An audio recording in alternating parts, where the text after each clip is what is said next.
Well, over the next couple of weeks, we're going to be addressing kind of every American Christian's favorite subject in church, and that is the subject of money.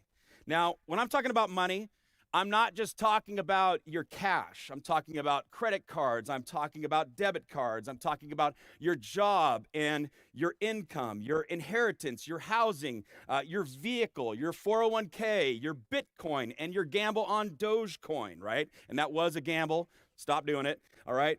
But the idea is kind of all of your collective wealth. So when we're talking about money in scriptures, we're talking about your collective wealth, all of your stuff. So we'll just call it your stuff.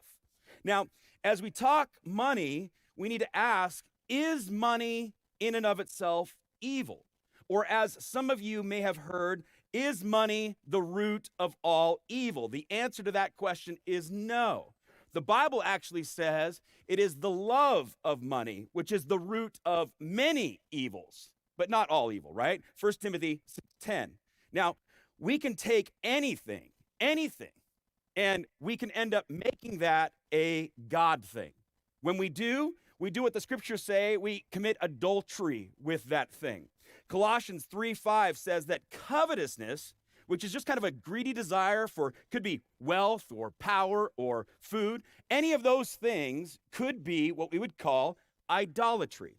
So idolatry is worshiping, serving, sacrificing, making a sacrifice to anything that is not the one true God. And with money, we can serve it, we can worship it, we can sacrifice for it. And money can either be a tool or it can be an idol. Money can either be super helpful or it can be hazardous. Now, one of money's evil roots is self-idolization. That is, we use money to buy things to impress others because in the end, we love ourselves. We use money to enhance our appearance or to gain the approval of others. We obtain money to obtain kind of a false sense of security. We obtain money to gain power and influence even over others. All of these things results in kind of like a self kind of praise, which, as we will see today, is a poor way to be rich. However, there is a healthy, that Jesus is going to talk about, or a good way the scriptures talk about, to be rich. And Jesus actually calls this being rich towards God. So let's jump into our text where Robert left off last week, starting in verse 13 of Luke chapter 12. Someone in the crowd, massive crowd of people, they've been following Jesus around for a really long time, right? They've got the Jesus GPS turned on their iPhones. They know where he's at. They come, they listen to him, they hear him speak, they watch him perform miracles. And right now at this point, there are just loads and loads of people that are all around him as he's been teaching them. And it says, someone in the crowd said to him, "Teacher, tell my brother to divide the inheritance with me." But he said to him, "Man," and I know he said it just like that, because in the first 12 verses, he's been talking about hell. He has been talking about things with just this massive eternal impact. Verses 4 and 5, same group of people that he was talking to. You saw it last week if you were here. He says, "I tell you, my friends, do not fear those who kill the body, and after that have nothing more that they can do.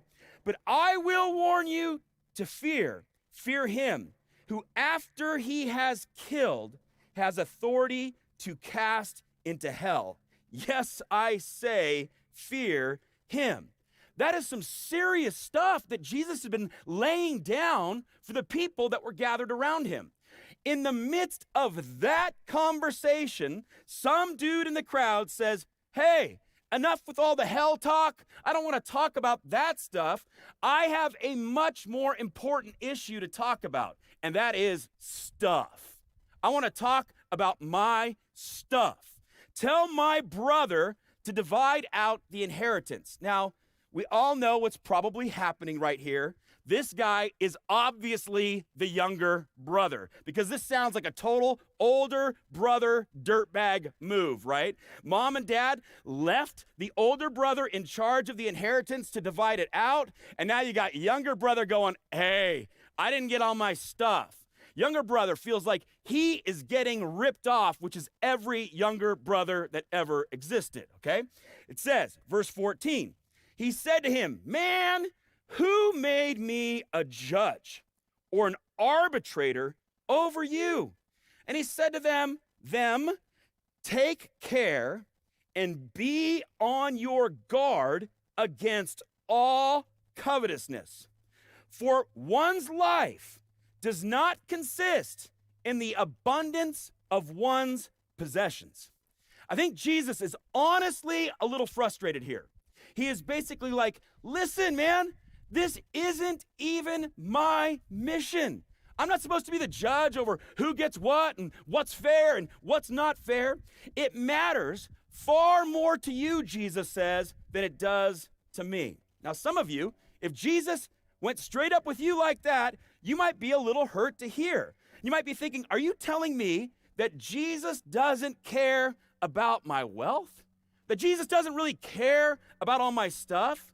Well, he does care. He talks more about money than any other subject, but he cares more about your relationship with God.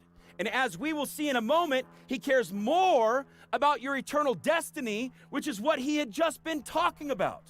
This guy came for judgment, thinking that Jesus, because he was a rabbi, would say, sure, go get your half. You deserve it. You earned it, you little snowflake. Go get your things. Instead, Jesus says, nah, I'm going to call something out on you right now. You have got a coveting problem. It's obviously destroying you. It's destroying your family.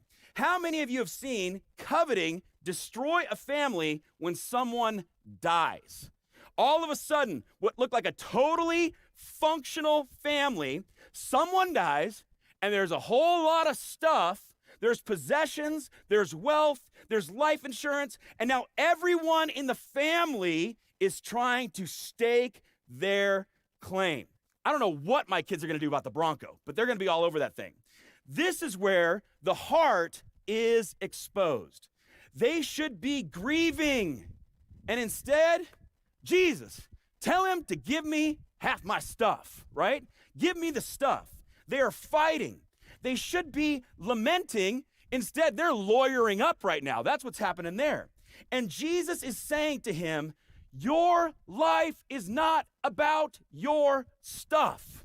If you go this way, it will never be enough. Now, I think intellectually, we know life is more than what we have. I mean, we all know the person with the most toys at the end of life is still dead, right? They are not the winner. Yet, we are still attracted to the newer things, the bigger things, the better things, and it works essentially. This is what marketing is. Commercials dangle these shiny things in front of us, and we think, oh, I gotta have that one. I gotta level up. I gotta get the next model. Listen, you can try all you want with what they're pitching at you, but your Axe body wash will not make you more sexy, okay? That ain't gonna happen, right? Drinking Dos Equis will not make you the most interesting man in the world. You'll be the same boring person you were before you drank that, right? Even though we know this, the commercials, the marketing, all the stuff that gets pitched our way, we keep just reaching out, thinking just one more thing, a little bit more stuff, that will do it. That was this man right here. And what does Jesus say? It tells us here, verse 16, Jesus is going to tell a story. He's good at that, likes to tell stories. And he told them a parable saying, the land of a rich man produced plentifully. And that man thought to himself, what shall I do? For I have nowhere to store my crops. And he said, I will do this. I will tear down my barns and build larger ones. And there I will store all my grain and my goods. That sounds like the American dream right there. And I will say to my soul, soul, you have ample goods laid up for many years. Relax, eat, drink, and be merry. But God said to him, "Fool, this night your soul is required of you, and the things you have prepared, whose will they be? So is the one who lays up treasure for himself and," key kicker, "is not rich towards God." Now, this seems like the smart American thing to do. If you have more product, if you have amassed more stuff, you try to leverage that. You got to get more room. You got to get more space. You need to make more money. But Jesus says to this man, "You are a fool." Now, what is so foolish about this? What makes him a fool? Is it because simply he's rich and wealthy? No. As I said before, it is not a sin for us to be wealthy. God is wealthy. The Bible talks about his wealth, that he owns the cattle like on 1,000 hills. Many Old Testament people were wealthy. There are wealthy women and men in the New Testament that both supported Jesus' ministry and Paul's ministry. Theophilus, if you recall, that is who Dr. Luke is writing this gospel to. Theophilus was likely wealthy as he has funded this investigation into Jesus. Luke is not trying to cut the hand that feeds him right here. But here's the issue. He didn't know how to be rich rightly. Instead of being rich towards God, he wants to be rich towards himself. Just in that small little thing. Look at how that man just even was talking to himself. There are lots of I's and my's there. There are 6 I's and there are 5 my's. He is the center of his universe here. My crops. Now, I don't know how many farmers that we have here, but look, as a farmer, at the end of the day, you know somebody else has got to do the work to spring up that seed. I mean, you may do some planting, you may till the dirt, but you don't make the sun shine. You don't make the rain rain and produce the miracle where that dead seed falls into the ground and then it sprouts up life. That is God's work. This guy only sees himself and what he needs for himself for the rest of his life to just eat and drink and be merry, and he's not worried about anything else. He just wants to relax and just kind of chill. Now, being honest, when I read relax, eat, and drink, and be merry, I love all those things, right? I want to relax. I want to eat. I want to drink. I don't usually use the term, but I also want to be merry, unless it's around Christmas time. We all want that. Is there anything wrong with those things? No. The only wrong is if it's the end all of all things, if it is the only thing. In 1 Corinthians chapter 15, verse 32, Paul is talking about the fact of the resurrection. And he said, you know what? If the dead aren't really raised, if Jesus didn't really rise from the dead, and you and I don't have hope that we too will, like the song said, be called out of the grave, he says in 1 Corinthians 15:32, you know what? You might as well just eat, drink, and be merry because tomorrow you die. You might as well just get all you can. Live it up as best as you can now. The best that we have to hope for would be those things if Jesus isn't raised. But he is raised. He is raised from the dead. And because he is raised from the dead, then there is a bigger mission. There is a greater God than the things and the stuff that we tend to just sacrifice to and give to here. We have a better hope with a better investment where there is treasure in heaven. This man is in his own world where it's all about him. And Jesus is showing here that the dangerous thing about money and riches and wealth is that it impacts your very soul. I will say to myself, soul. See, the problem with stuff is stuff ends up owning us. Instead of loving God and using money, we end up loving money and using God. God doesn't condemn him for being rich.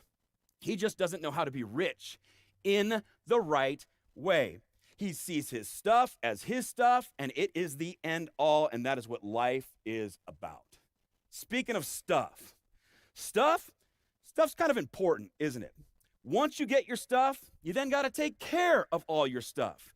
You got to have a place for all your stuff. And that's what life is all about. It's kind of trying to find a place to put all your stuff. And where is that? That's called your house, which is just a place to keep all your stuff. If you didn't have so much stuff, you wouldn't need a house. A house is just a pile of stuff with a little cover on it, right? That's what that is. And you can see it when you're taking off from an airplane, right? You look down, you see everybody's little pile of stuff that everybody's trying to protect on their own. And when you run out of room in your house, we are crazy people, because now we got to go rent a storage unit to put our extra stuff that we don't even use or need. It is crazy. Did you know there are more self-storage places than there are McDonald's in the United States? There are over 23 million individual units for you to put your stuff you don't need, and you pay for it month after month after month. Here's the thing. If life is all about the stuff, this is where Jesus is going. One day, he says, we will die. One day we die. The death rate in America, whether COVID or not, is still hovering right around 100%. Like, all of us are going to die. Everything we own one day will be sold then. Guess what? At a garage sale. That stuff that we kept all in our houses that we felt like it was so important to put security systems up for, to protect, is going to go to a garage sale. Or if you make a little bit of bank, you might have an upgrade, which is an estate sale. And it's the same thing as a garage sale. They just serve wine, okay? Everything you have a picture of in your mind. Think about your favorite thing in your mind. For me, that's my shiny little green Bronco that's sitting in my garage, right? Someone else, when I die, is going to be smiling, driving my shiny green Bronco down the road, right? My kids are all going to fight over it for a little while. They'll probably end up selling it and just splitting the money. And then somebody else is going to be driving my shiny green Bronco. There is coming a day when your kids will go to your house to just clean out all your stuff, all your junk. And they'll be thinking, why did mom and dad keep that? Why is that in that box? Everything we worked so hard for, they will take, and they're going to drop that off down at Goodwill. That is your life if stuff is the end all. If you buy into that, Jesus would say, fool. Like, if stuff is the end game, amassing stuff, gaining stuff, and if that's the whole point, Jesus would say, don't be a fool. You think it will satisfy you. You think it will make you happy. It won't.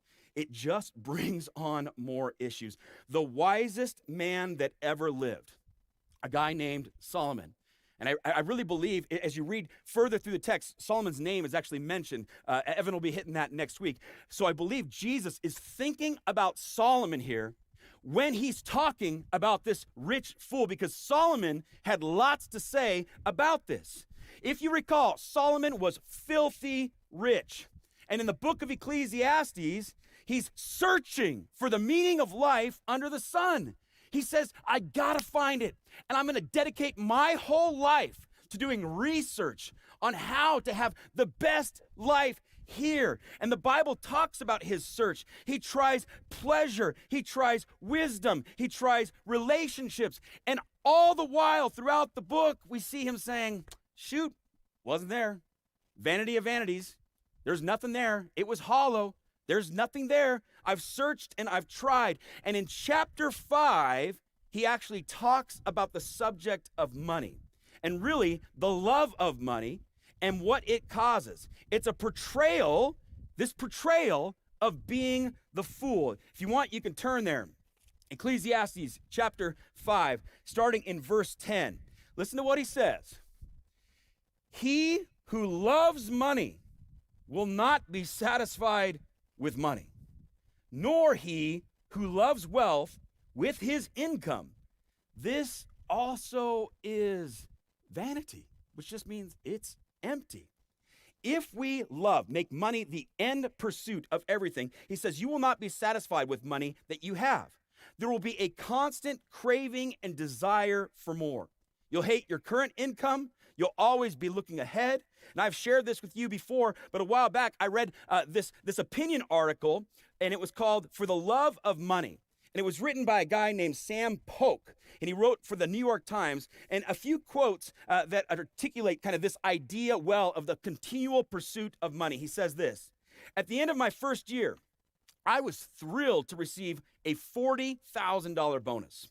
For the first time in my life, I didn't have to check my balance before I withdrew money.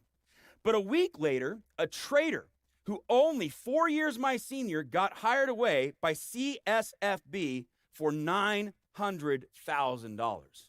After my initial envious shock, his haul was 22 times the size of my bonus. I grew excited at how much money was available. Just 4 years after I started at Bank of America, Citibank offered me a 1.75 by 2, which means 1.75 million per year for 2 years, and I used it to get the promotion. Still, I was nagged by envy. On a trading desk, everyone sits together, from interns to managing directors. When the guy next to you makes 10 million, 1 million, or 2 million doesn't look so sweet. I wanted $1 billion. It's staggering to think that in the course of 5 years, I'd gone from being thrilled at my first bonus of 40 grand to being disappointed when my second year at the hedge fund, I was paid only $1.5 million. In my last year on Wall Street, my bonus was 3.6 million, and I was angry because it wasn't big enough. I was 30 years old. I had no children to raise, no debts to pay, no philanthropic goal in mind. I wanted more money for exactly the same reason an alcoholic needs another drink. I was addicted. Many of us think that when we reach a certain space or income level, maybe it's even where we are at now or just a little bit more from where we are right now, that is going to be the space that makes us happy. I remember my first job, it was a youth internship, and I was making $500 a month, working 80 hours, and I thought, sweet, I could do this forever, right? That's what I thought. Then I got married. Then I started having kids. And just a little more, if just a little more would do it, there are always these levels to where you think satisfaction will finally come, and it doesn't. Constantly, there will be constant need for wanting more as we see stuff being dangled out there for us. And if you get it, another problem arises. Then come the relatives and the so-called friends that have your best interest at heart. Listen to what he says. He says this in verse 11, "When goods increase, they increase who eat them." Children, relatives. "And what advantage has their owner but to see them with his eyes?" As soon as you start to amass a little more, there are going to be people trying to take it from you. You're going to lose a ton to the IRS because you got to feed the king.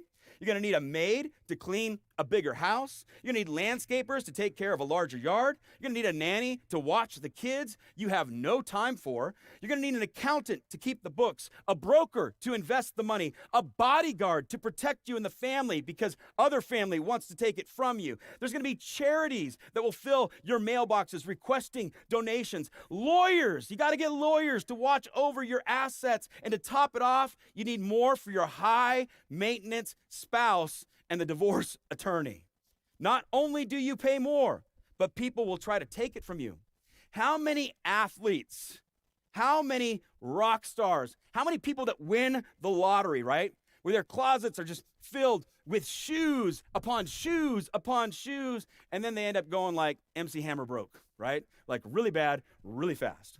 And you are left dissatisfied because what we put our hope in, the stuff, our God, the stuff, let us down. Money and riches and wealth, they were supposed to fulfill. That is what we are sold, and they fail. Solomon continues with his frustration in chapter 6, where he says, "There is an evil that I have seen under the sun, and it lies heavy on mankind. A man to whom God gives wealth, possessions, and honor, so that he lacks nothing of all that he desires, yet God does not give him power to enjoy them, but a stranger enjoys them. This is vanity. It is a grievous evil." That's evil, he says. It's wicked that a man can have all these things and it's not even him who gets to enjoy them. But all they do is sit on the sidelines and watch other people enjoy what he has. He then says this, if a man fathers 100 children and lives many years, so that the days of his years are many, but his soul is not satisfied with life's good things, and he also has no burial, I say that a stillborn child is better off than he. For it comes in vanity and goes in darkness, and in darkness its name is covered. Moreover, it has not seen the sun or anything yet. It finds rest rather than he. Even though he should live 1,000 years twice over, yet enjoy no good, do not all go to the same one place.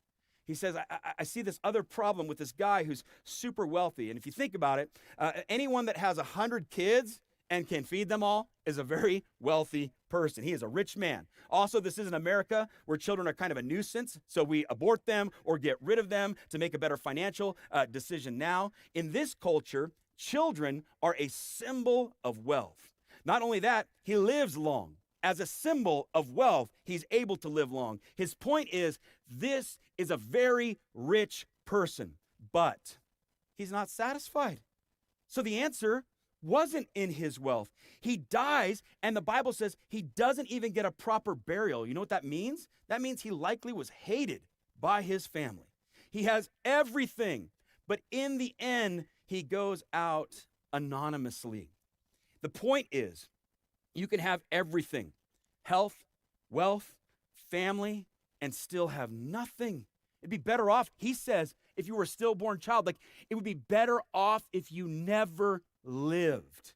Then he says this, and this just kind of sums up the cravings of this particular man. He says, all the toil of man is for his mouth, yet his appetite is not satisfied.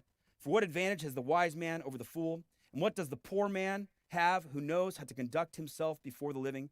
Better is the sight of the eyes than the wandering of the appetite. This also is vanity and a striving after the wind. Whatever has come to be has already been named, and it is known what man is, and that he is not able to dispute with one stronger than he. Speaking of God, the more words, the more vanity. What is the advantage to man? For who knows what is good for man while he lives the few days of his vain life, which he passes like a shadow? For who can tell man what will be after him under the sun?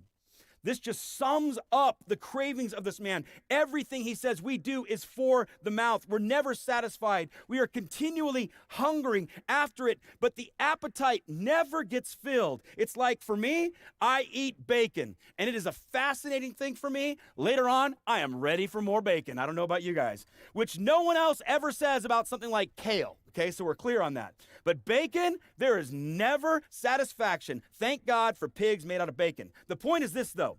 If money is your end goal, you'll give for it, you'll sacrifice to it, and it will leave you dissatisfied and hungry for more. Rockefeller, the richest billionaire of his time, spent his final seasons of life struggling with an illness that removed his enjoyment of basic food. He says this, a bit of coffee, a bite of food was all he could ever manage to keep down. The pursuit of money destroys the ability to enjoy family, to have a hobby, to even be thankful for what you have, because there's this constant crave for more. It's an itch that doesn't disappear, and it's never satisfied, and it gets worse, Solomon says. He says in verse 12, sweet is the sleep of a laborer, whether he eats little or much, but the full stomach of the rich will not let him sleep. What's he talking about? He's talking about, like, if money is the end game, then you're going to be worried. The sleeplessness that the preacher refers to is the insomnia of worry, the inevitable consequence of greed. It's better to be the blue-collar guy that worked hard all day, he said, that doesn't have a ton, but he can actually sleep at night. The money-making machine that this other rich man is, he never rests because he's stressed about his empire. Those who have wealth have always had to wrestle with the constant threat of losing it. When you make a lot of money, and money is the end pursuit, you can't sleep, you're up all night thinking about your investments, your company, your strategy, your portfolio, your lawsuits, your competitors, and it freaks you out.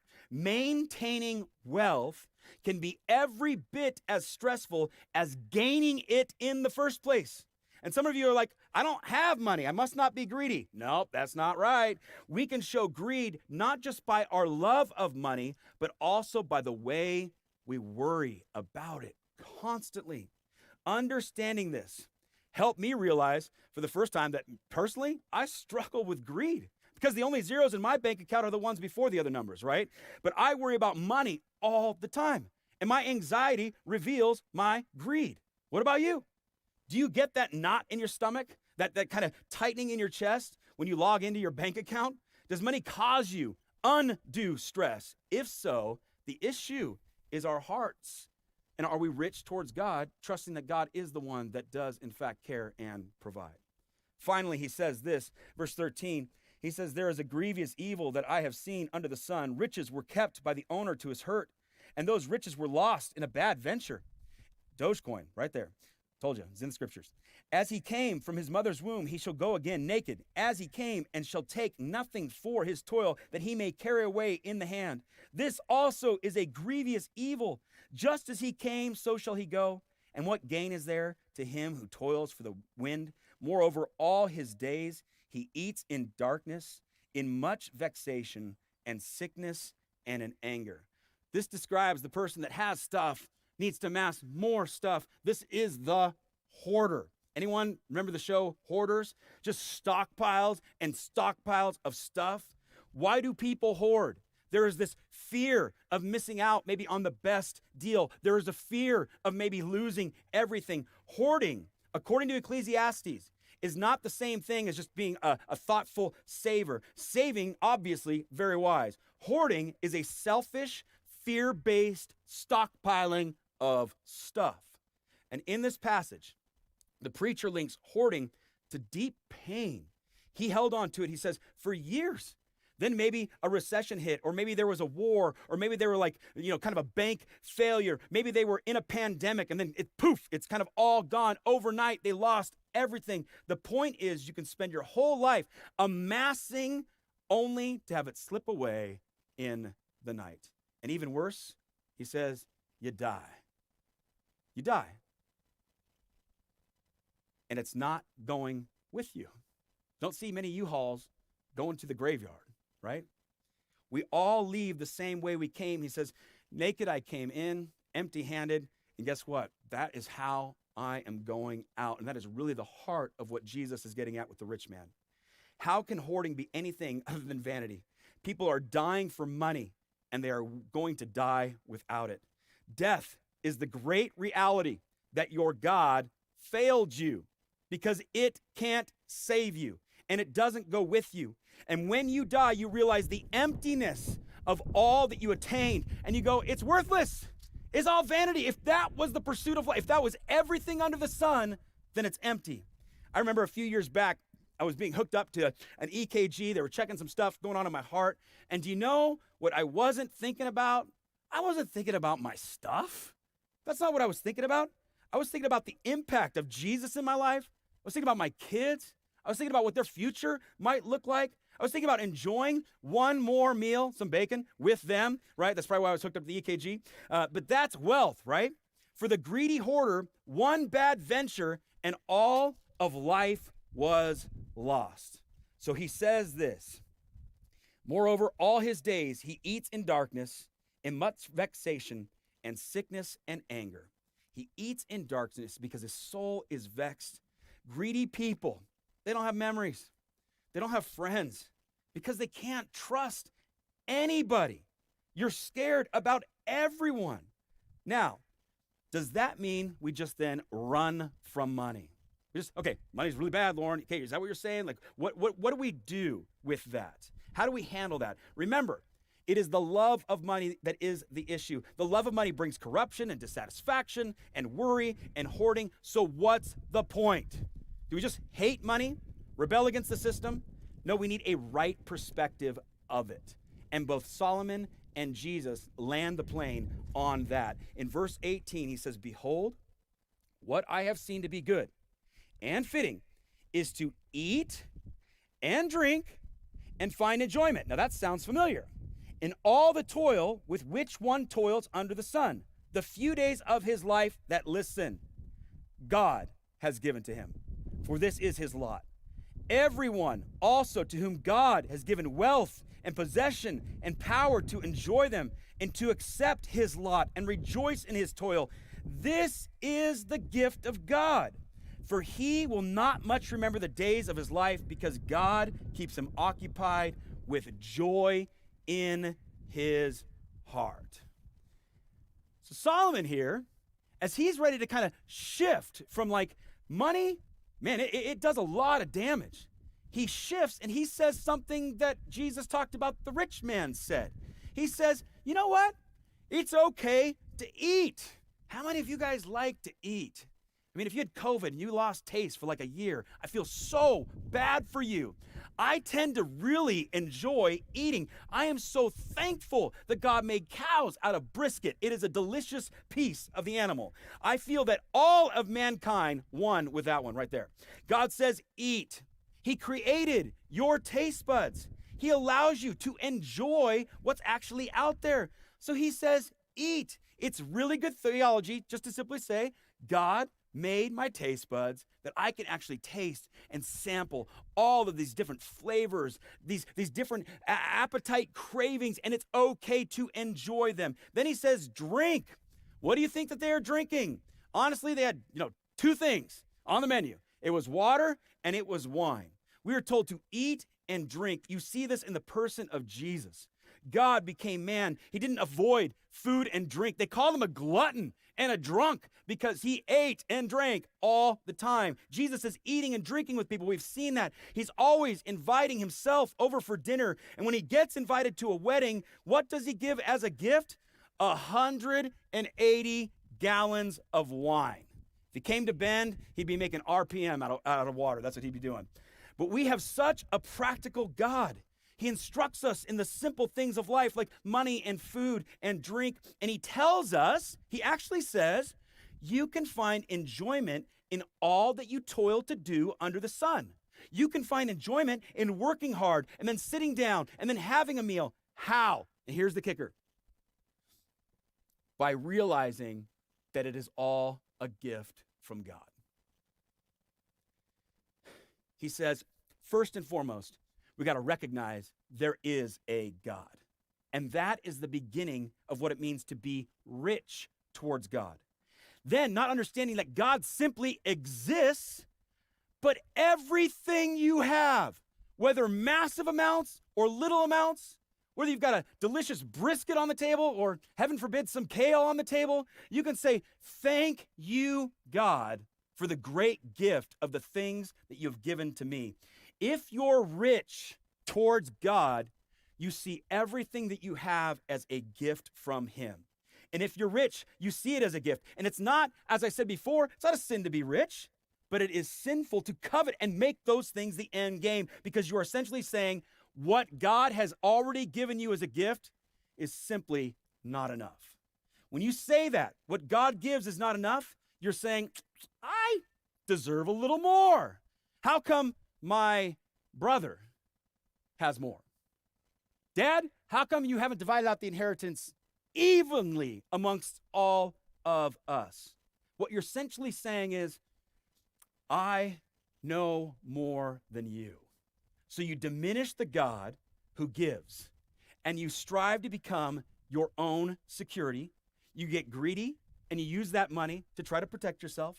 You become this person who is willing to do anything to get it. You end up dissatisfied because money is not God. You begin worrying because it can give you peace. It can't give you peace like God can. You're worried about where you will be. You'll be worried about when the money leaves you. Listen, if you can see money as not God, but you step back and you recognize there is a God, and that God gives wealth and riches, it frees you from vain pursuits.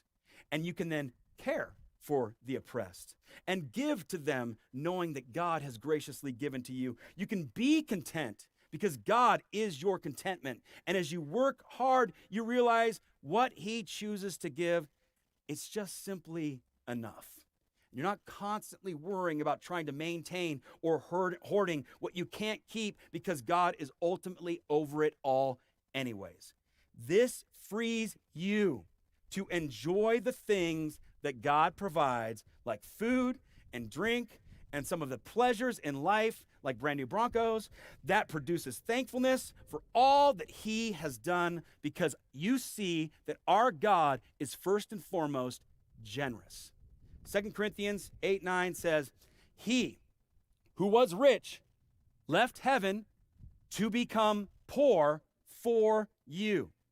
If you want to fight your greed, you need to see there is a very generous God. If you want to be wise with what he gives, you need to know that it's God that gives, and you get to simply be a steward of the things that he gives.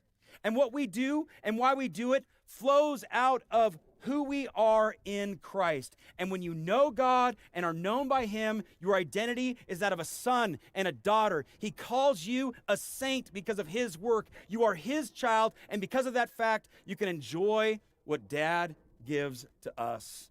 We can be satisfied not in what you have, but in who we are in him. People who love God accept what they've got and live the life to the fullest. They know they're going to die, they're going to go to heaven, and they're going to see Jesus. And in the meantime, they can work their job, they can eat some good food, they can enjoy life and worship and thank God for those things and be generous. Some of you have been told bad theology that says you should have a poor and miserable life and that will please God. No, it won't. What pleases the Lord is that whatever he gives to you, you live it, you toil hard, and you thank him for it, and you enjoy it, and you're generous with it. Not as someone that's worried about the amount of the inheritance, but trusting the God he will care for you. And that only happens if God is your God. At the end of this section, Jesus is going to say, where your treasure is, there will your heart be also. And so this morning, are you rich towards God? Is that where like the fullness of our attention is at? Or are we amassing more today for me, or thanking and enjoying the good gifts he has given? How do I know where I am? A couple thoughts. Do you believe there is a God? Does God give you all you have? Are you generous with what he gives? Can you enjoy life today? What are you worried about? Are you satisfied? If you answered no, you may be rich towards self rather than rich towards him. Lauren, that kind of hurts. Well, how do I change that? Remember that God forgives, and he's gracious and kind, and in Christ, he's a giver giving his son. 2, turn. Agree with God about what he says about you and me. I'm like, yep, I'm greedy. I got some of that stuff. God, I've seen how I've been corrupted. I've seen how I hoard for security. I've seen how I constantly want more. 3, respond. How? Thank you, God. Thank you for being kind to me. Thank you for being gracious to me. You can thank him. And then finally, you can rest in what you have, being content in what God has given. And right now, we can respond to him in worship and in praise because he has given us so many good things. And I want you today, as we sing these last 2 songs, I want you to just, in your mind, in your heart, maybe with your words, just thank God for the things that he has given you, the graciousness that he has bestowed upon you. Let's be a people that are rich towards him. Let's pray. God, thanks for your kindness to us and giving us good gifts, as you always do. You have been good to us in that. We recognize that as Americans, first, we're some of the richest people in the world. As people that live in Bend, we're some of the richest people in the world. As a church, you've given us many good things. And we just say thank you for being kind to us in that. We want to honor you now by just telling you, thank you, Dad, for being good to us. You've been generous. God, give us generous hearts. We love you. We thank you. In your name, amen. Will you stand with us as we sing these last 2 songs?